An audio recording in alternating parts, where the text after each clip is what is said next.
बिस्मिल्लाहिर्रहमानिर्रहीम। तमाम तारीफ़ें सिर्फ़ अल्लाह रब्बुल आलमीन के लिए जो वाहिद है, ला शरीक है, और लाखों करोड़ों दुरूद व सलाम नबी करीम सल्लल्लाहु अलैहि वआलिहि वसल्लम पर जो रहमतल लिल आलमीन और ख़ातमुन नबिय्यीन है।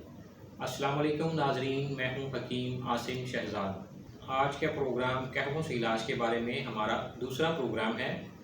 पहले प्रोग्राम में हमने कुछ अमराज और इनके इलाज के लिए लौंग और दालचीनी के कहवा के बारे में बात की थी।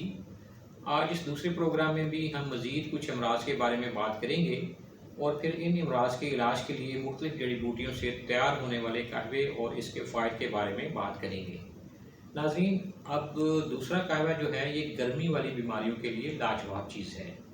ऐसे मरीज़ों की जिल्द पर जल्दी होती है और आँखें भी जल्दी माइल होती हैं, जबकि ज़ुबान पर बिल्कुल कोई मैल नहीं होती, बिल्कुल सुर्ख होती है। ये गर्मी की अलामत है। पेशाब के अंदर जल्दी भी गर्मी की अलामत है। ऐसे मरीज़ का ब्लड प्रेशर जो है ये थोड़ा हाई होता है। ऐसी अलामात में ठंडा कहवा इस्तेमाल किया जाता है। नाज़रीन, हर उस बीमारी की जिसकी आपको समझ आए या ना आए, जल्दी वाले पेशाब को आप सफ़ेद कर दें तो वो बीमारी भी चली जाएगी इंशाअल्लाह। ऐसे मरीज़ को जो कहवा आपने तैयार करके देना है उसकी इज्ज़ा मैं बता रहा हूँ, वो नोट फरमा लें।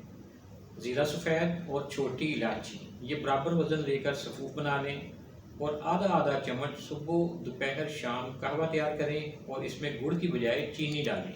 इसके इस्तेमाल से इंशाअल्लाह चंद दिनों में ही जल्द पेशाब जो है वो सफ़ेद हो जाएगा, और जब पेशाब सफ़ेद हो जाएगा तो गर्मी की बीमारी का इलाज हो जाएगा और जो तमाम अलामात मैंने ऊपर बताई हैं उन सब का भी इंशाअल्लाह अज़ाला हो जाएगा।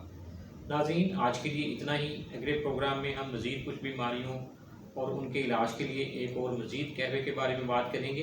अगर आपको हमारी ये मेहनत पसंद आई है तो प्रोग्राम को लाइक करें, सब्सक्राइब करें और बेल आइकॉन को ज़रूर क्लिक करें, ताकि आइंदा भी सेहत के हवाले से अच्छी अच्छी मालूमात जो हैं ये आप तक पहुँचती रहें। इस दुआ के साथ इजाज़त चाहूँगा कि अल्लाह करीम तमाम बीमारों को शिफा अता फरमाए। आमीन। अल्लाह हाफिज़।